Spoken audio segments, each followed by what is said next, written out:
Welcome students. ये BA and BEd third year English literature की class है। इसके अंदर अपन W.E. येट्स की poem a prayer for my daughter पढ़ रहे हैं। A prayer for my daughter का ये पार्ट फोर्थ है और ये अंतिम पार्ट है। इस पोएम के अंदर येट्स अपनी बेटी के फ्यूचर को लेकर के चिंतित है। वो समझता है कि उसकी बेटी जो है सुरक्षित नहीं है, इसलिए वो गॉड से कामना कर रहा है कि गॉड जो है उसकी बेटी को ऐसी क्वालिटीज दे जिससे उसकी बेटी जो है समाज की जो गलत धारणाएं हैं, समाज के अंदर जो अन्याय फैला हुआ है, समाज के अंदर जो निर्दयताएं जो हैं उनसे बच सके। वो चाहता है उसकी बेटी ऐसे गुणों को डेवलप करे ताकि वो अपना जीवन जो है एक शांतप्रिय पीसफुल लाइफ जी सके। आगे हम पढ़ते हैं। पोएम की लाइनें तो इस प्रकार हैं।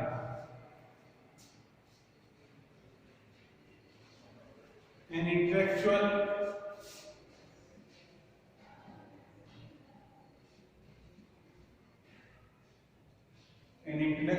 hatred is the worst. Hatred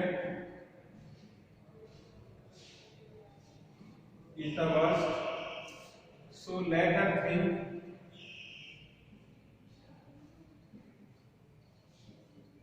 So let her think. Opinions are accursed.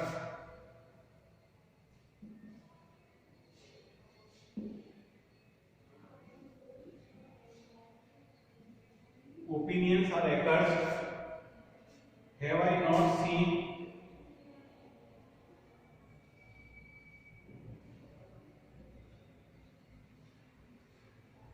the loveliest woman born?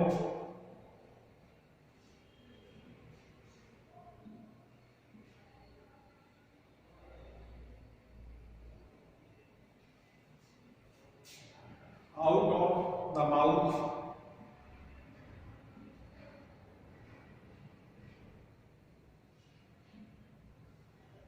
of plaintive horn.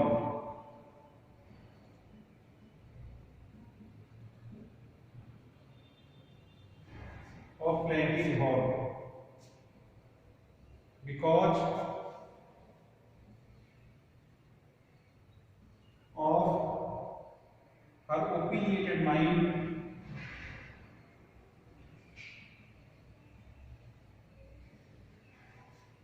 opinionated mind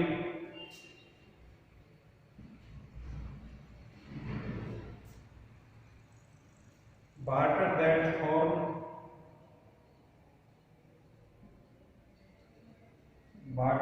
horn, sorry, and every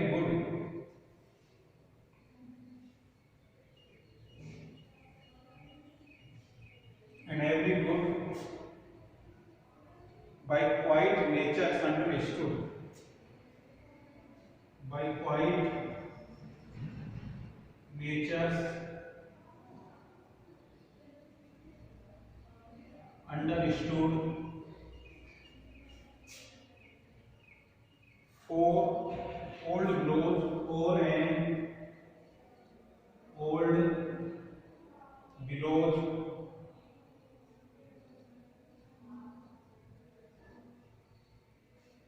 full of angry wind.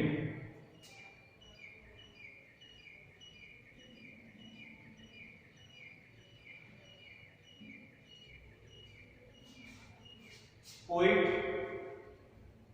इन पंक्तियों के अंदर हेट्रेड के बारे में बता रहा है। इस चीज के बारे में बता रहा है कि मेन जो चीज क्या है हेट्रेड। वो ये बताना चाह रहा है कि इंटेलेक्चुअल हेट्रेड क्या होती है? Related to mind.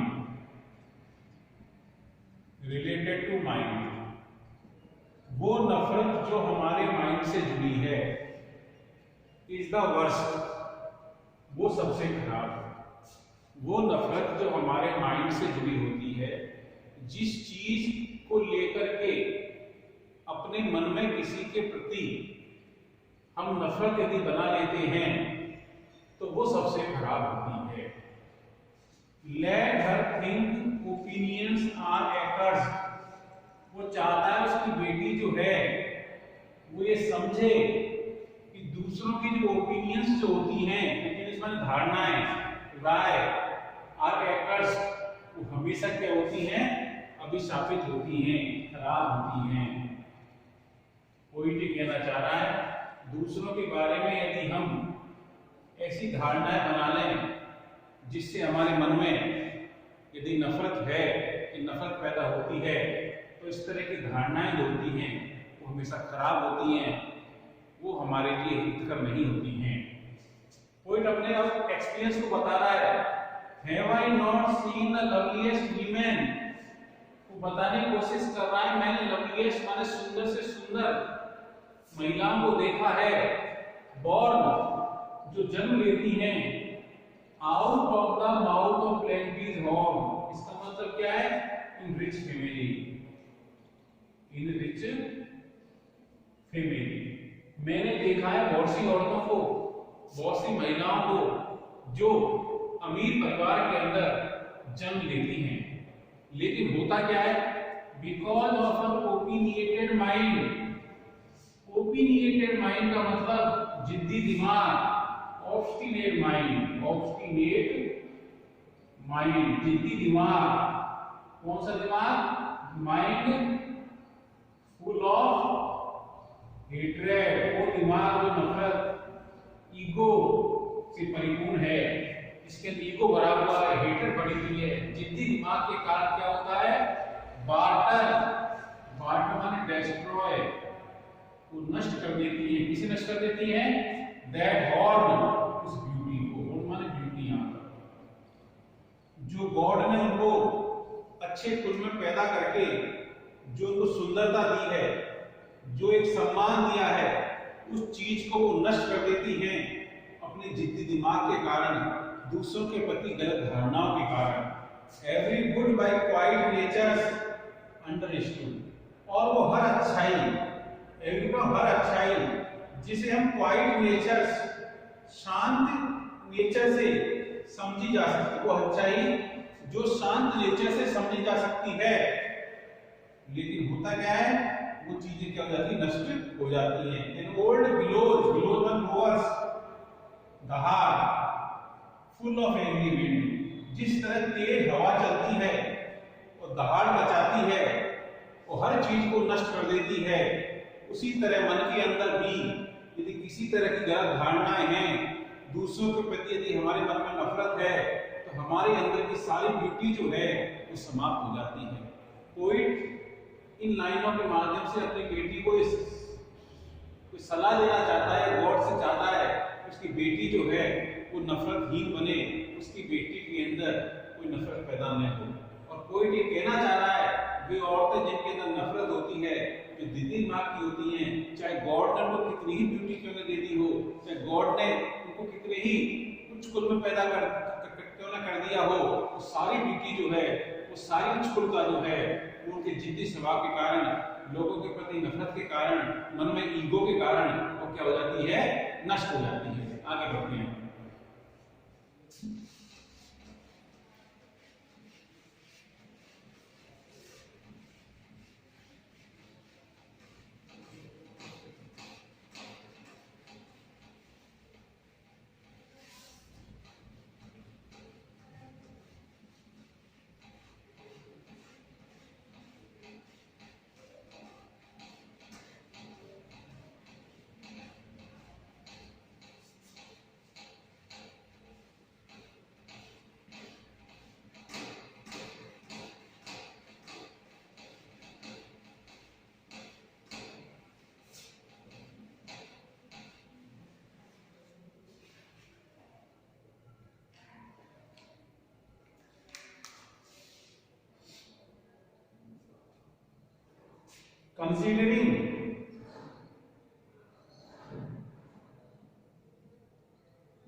Considering that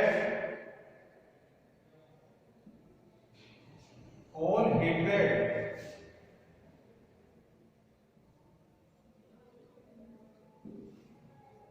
driven hands,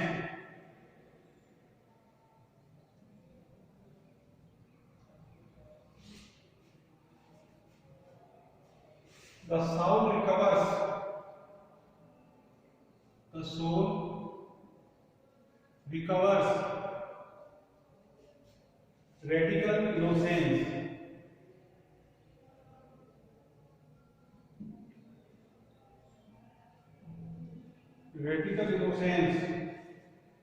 and learn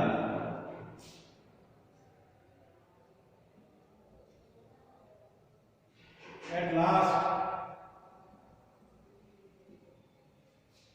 that it is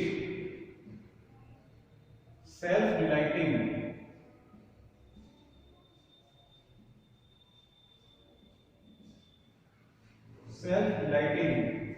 self-appeasing,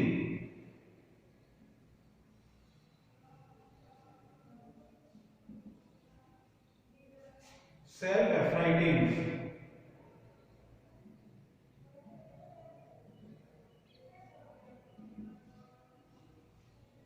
and that its own sweet will is heaven's will.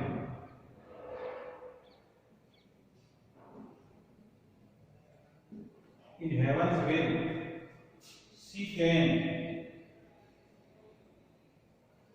go every face to discount,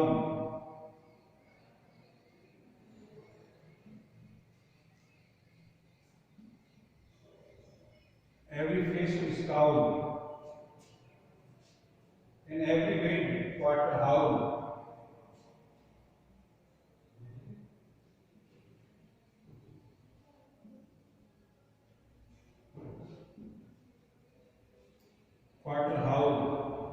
And every billow burst, or every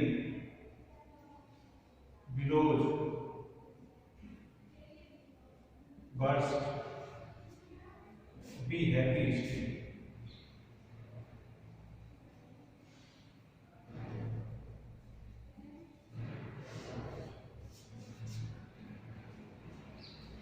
poet इन पंक्तियों के अंदर बता रहा है कि नफरत यदि हमारे जीवन से हट जाए, यदि हम हमारी लाइफ से नफरत हटा दें, तो हमारा जीवन कितना पीसफुल हो सकता है, कितना ब्यूटीफुल हो सकता है, कितना अच्छा हो सकता है।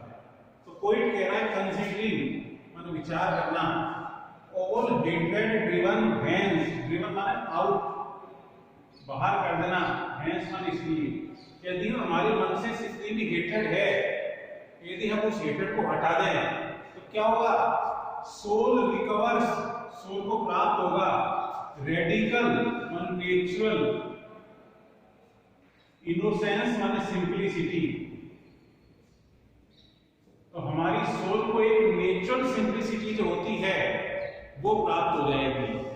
जो जिस तरह गॉड जो है जब किसी को पैदा करता है तो उसके अंदर एक नेचुरल ब्यूटी होती है, एक नेचुरल सिंपलिसिटी होती है, लेकिन नफरत उसको क्या कर देती है? उस नेचुरल ब्यूटी, नेचुरल सिंपलिसिटी को हटा देती है। लेकिन यदि हम हमारे मन से हेट्रेड को हटा दें तो फिर से हम नेचुरल हो जाएंगे, बिल्कुल सिंपल हो जाएंगे, किसी तरह का कोई तनाव नहीं होगा। एंड लर्न, हम सीख जाएंगे, it is self delighting, self appeasing and self affrighting. तीनों का मतलब क्या है? Self satisfaction, self satisfaction. तो इससे हमारे मन में हमेशा संतोष बना रहेगा, हमेशा पीस बनी रहेगी, हमारे मन में सेटिस्फैक्शन बना रहेगा, हमेशा पीस बनी रहेगी। And its on sweet will, heavens will का मतलब विश, यहाँ पे इच्छा, विल का मतलब क्या? विश। और हमारी इच्छा जो होगी वो गॉड की इच्छा होगी। हमारी इच्छा कैसी हो जाएगी? गॉड की हो जाएगी। कहने का मतलब ये है, यदि हमारे मन में नफरत नहीं है और हमारे अंदर एक नेचुरल सिंपलिसिटी है तो we are just like God, तो बिल्कुल गॉड की तरह हो जाएंगे। जिस तरह गॉड एक सिंपल होता है, सबके प्रति समान दृष्टिकोण या आउटलुक रखता है वैसे ही हम बन जाएंगे। सी कैन दो एवरी फेस शुड स्काउल माने हेट, और फिर चाहे सारी दुनिया उससे नफरत करे, चाहे कोई भी हो उससे नफरत करे, एवरी विंड क्वार्टर हाउ माने क्राइम, चाहे हर हवा उसके विरोध में चले, विरोध माने रोअर, चाहे कितनी तेज धारणा जो है बस टूट जाए, बी हैप्पी स्टिल, फिर वो खुश रहे। कहने का मतलब ये चार मतलब कि जीवन में भी यदि हमारे मन में, यदि हमारा मन सिंपल है, यदि हमारा मन स्वीट है, तो फिर जीवन में कैसी मुसीबत क्यों नहीं आए, कैसी डिफिकल्टी प्रॉब्लम्स, ठीक है ना, क्यों नहीं आए, विपरीत परिस्थितियां क्यों नहीं आए, हम हमेशा सही रहेंगे। सिर्फ हमें क्या करना है, we have to be simple, we have to be satisfied, we have to be peaceful होना है हमको। यदि हम शांत हैं, नफरत से दूर हैं, तो हमारे साथ अच्छा ही अच्छा होगा, तो एक बहुत अच्छा जीवन, चाहे पूरी दुनिया हमसे नफरत करे, इससे कोई मतलब नहीं है हमको, हमें अपने आप को संतुष्टि रहेगी और हम एक सेटिस्फाइड लाइफ जो है वो जी सकेंगे। आगे देखते हैं।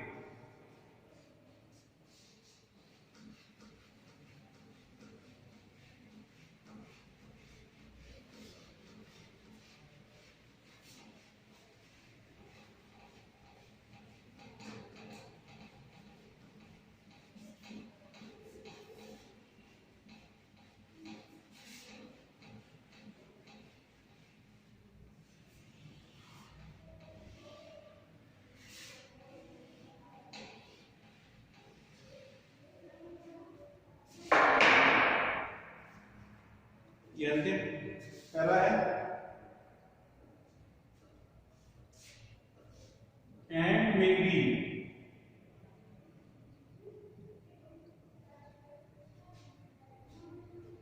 And may, and may,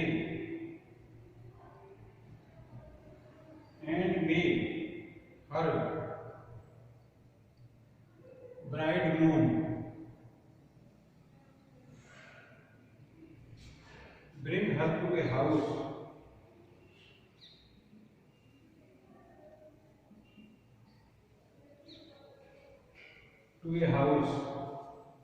where all accustomed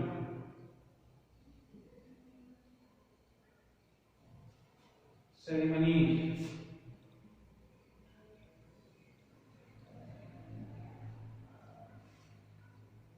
for arrogance and hatred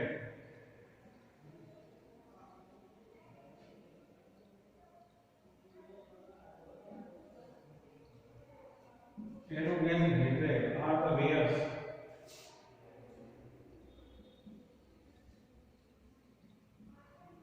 the wares how what in custom and in ceremony, how what in custom and in ceremony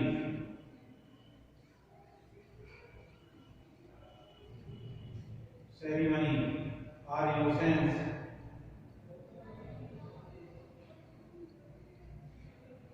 and beauty born.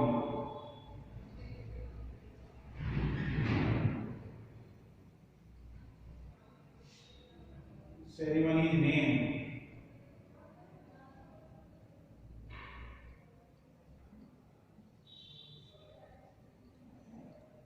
for the rich horn